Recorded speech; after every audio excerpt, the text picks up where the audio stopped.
Hello and welcome to Miranda Made. In today's video, I want to unbox some things I received from my family that they acquired at an estate sale for me. Now, this was so special, not just because of the patterns and the fabric, but because there were some family heirlooms that were also given to me.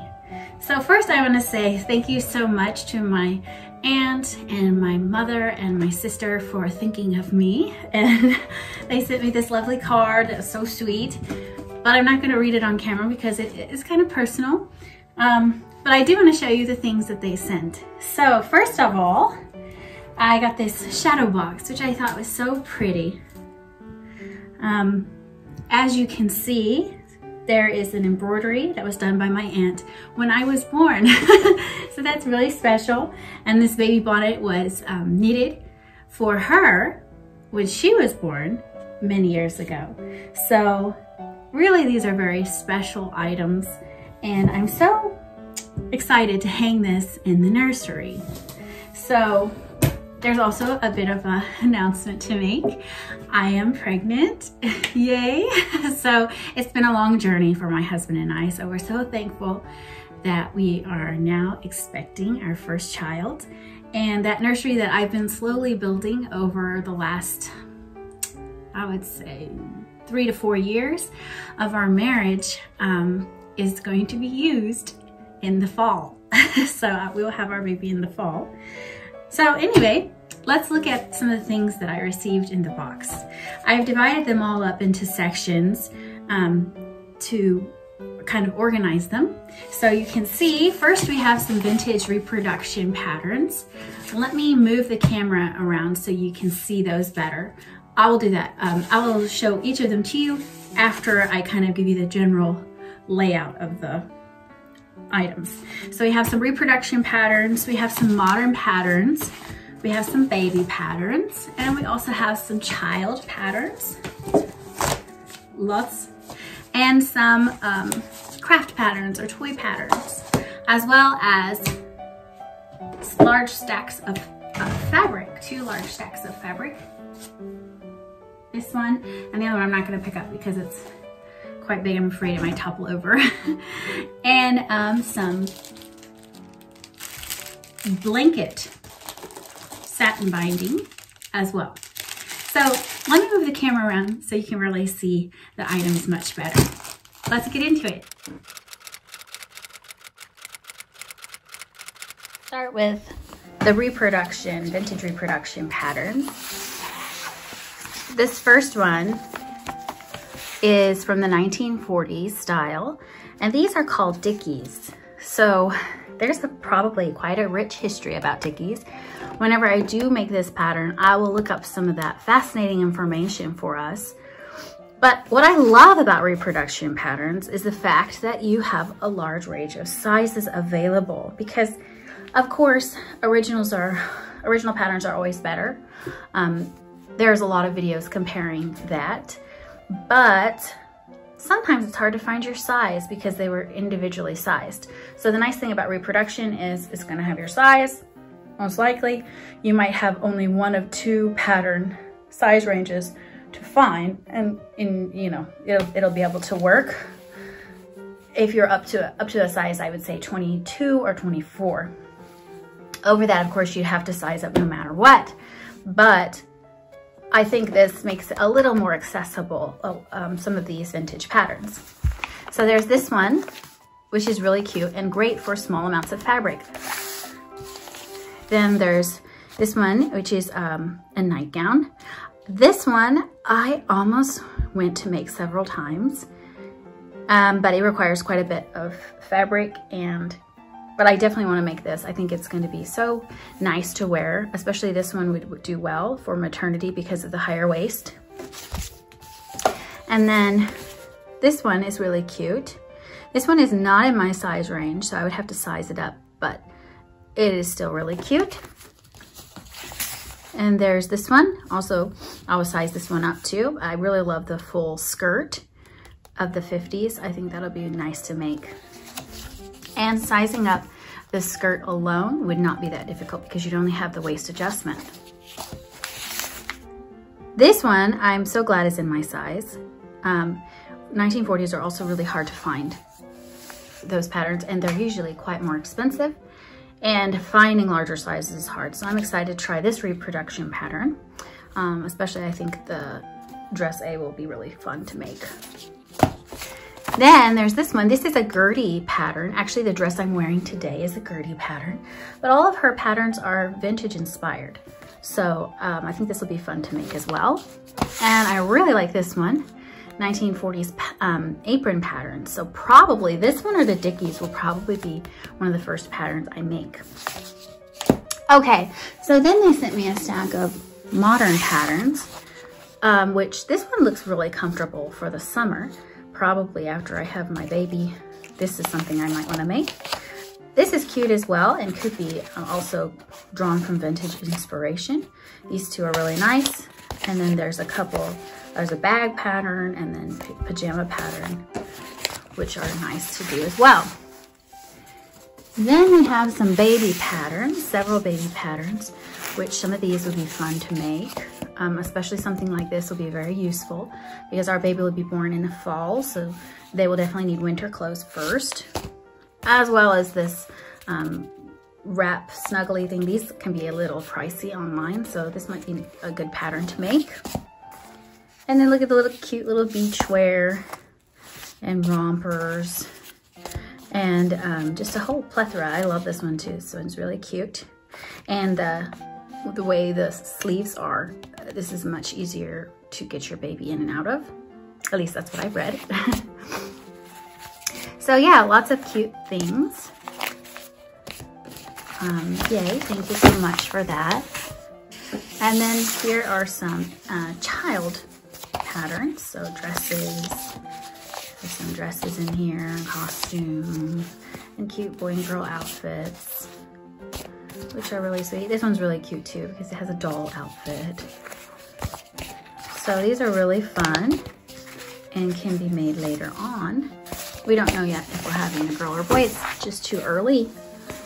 I've been wanting to say for a while, but all the books I'm in, by the three books that I've read recommend waiting until you're further along. So we waited until now. We're at 10 weeks to make that announcement. Okay, let's look at the fabric. I think if I'm facing the camera, you can still see. So let me flip the camera again.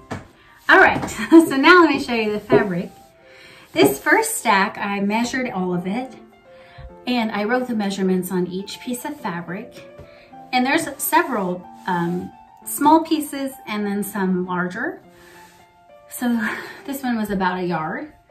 I thought this was a pretty, it's hard to see, but it's like a small little flower design. I like this for one reason because I probably never would have picked it out. But once I actually looked at it and saw it, I thought this is unique and this is pretty. And maybe it could be used for something baby-wise or apron-wise or an accent on something. And then we have some small pieces here that are a little bit similar in design. So I'm not sure if they were used originally for a quilt, but I thought they kind of corresponded together. Here's a little bit larger piece of this small one. So yeah, some of these will go into the sort of accent pile or even quilting pile that I have. I love this. This is so pretty to me. I think I can visualize it as a baby romper, a very cute baby romper, especially because it looks kind of like denim, but it still has flowers on it, and put like a little white sailboat or something, a plaque wise that's an accent in white, I think would be really cute, or even red, but white would be more noticeable. So this one I have not quite a yard, so I'm not sure how far that will go, but I really like it a lot. And then we have some other small pieces. This one almost looks like maybe they made a pillow with it. It's actually the shape of a pillow, but not enough really for a pillow. So we'll see. I'll just hang on to those accents. And then we have some star patterns. This one I really like too. This one is super cute. That's like a school type fabric. It's got different subjects on it and crayons and apple and a bell and ABC. I think this would be very cute for that 1940s book of scrap fabric projects. And one inside that book was a project for like a little apron for a toddler in their preschool. And my goodness, this would be really cute for an apron just like that. So I'm probably gonna hang on to it for a while because obviously it'll take a couple years for our child to be old enough. But I might make an apron out of it for me because we don't know about the future, right? I don't know if I will homeschool, but while living in Korea, definitely I will do an English preschool at home if we're still here while they go to Korean preschool. But I don't know, we'll see what that project turns into in the future. And then several floral colored scrap fabrics, which will really go nicely in a quilt. Probably they were used in a quilt. So we'll see, or I could do like a quilted apron out of those, sew them all together and then cut out my pattern. That's an idea I've had. There's some white, which is always useful. We're getting to some bigger pieces, 3/4 of a yard and a yard. These are really cute. And then I've got 2 7/8 of a yard. This can actually really be a skirt or a blouse or something, which is a pretty yellow. And then I really like this piece. This is really neat. This is actually for labeling your quilts. So this person must have been a quilter. And actually it tells you exactly how to sign your name and with what kind of ink, which I would have thought, wow, you have to stitch it somehow, but apparently you can write your name with ink. And it has really different designs. This is one design it shows here. And it says, when this quilt you see, remember me, and you're supposed to sign your name there. And the instructions are on the fabric as well. So I thought that's really nice. I wanted to label my things. I just, at this point, I haven't wanted to pay the money for the labels because they're not cheap. And because, well, I'm not selling anything. But anyway, this is another way to do it, apparently. Also, side note, I've seen in a 1960s sewing video, you can embroider on the sewing machine. So that's something I also want to explore and practice. That's what people used to do, apparently. Anyway, back to the fabric. This is some muslin cloth. There's some more muslin cloth that could make some nice little swaddling blankets. Then, yay! This is, gosh, I just lost the word for it. Not Velcro. Flannel. Flannel has been hard for me to find here. Really hard for me to find, and I don't know why, because it's perfect for pajamas in the winter. And it gets pretty cold here. Not as cold as where I'm from in Kansas, but pretty close. So flannel is your friend. But I haven't been able to find it, so I was so excited to find 3 yards and 2 yards of that included in this box. Because yeah, maybe it's not enough for crib sheets, but could be enough for some sleepwear. And then there's actually 2 yards and 5/8 of a yard and 1.5 yards more, all flannel. So yay, so happy about that. And then the last stack of fabric, let me move this so you can see what's going on. This woman was a quilter, or man, I don't know for sure. So there's some quilting pieces that she had started and not gotten finished. So look at that, isn't that beautiful? That's a beautiful design. Then there's some small scrap fabric that she used from the quilt. Here's another block that she did. And here's a larger block that she did. And there's some interesting stitch work if you look up close. And then these look like pillow shams that didn't get finished. And they're kind of an ocean theme, Atlantic ocean theme. Hard to see, I know. I don't know what I'm gonna do with that. But you know, for now, it'll go in a pile somewhere. And then there's some blocks that, some Quilt As You Go blocks that she did. And I don't know if she sold these, if she made and sold these, and this was like a sample, or if she was working on something and didn't get finished. But there's this design, which is pretty, but there's only one panel, so what am I gonna do with that? I don't know, I might hang it on the wall. It is pretty. We'll see. Then there's a lot of quilting blocks here that I could make into a quilt that she just didn't get finished. Anyway, I'll probably make that into a blanket at some point. And then this fabric that I loved, actually she was using to make a quilt. So she had, I think, 2 or 3 panels here. Anyway, I hope I haven't babbled too much in this video. I know I've kind of just gone on and on, but I hope you enjoyed that unboxing, and check out estate sales in your area. If you are a sewist, I would say some of the best places that I found things or received things from were estate sales, thrift stores, garage sales. Usually, oh wow, garage sales can be really cheap sometimes. You can get patterns for 25 cents. Really go to those places where people are just trying to get rid of stuff as fast as they can for the best deals, because we know fabric is not cheap. So if you can find some vintage fabric, some leftover fabric, it's still great to use, and you can really get creative, and also, you know, keep from throwing away more stuff because if nobody used that fabric, they're probably gonna throw it away.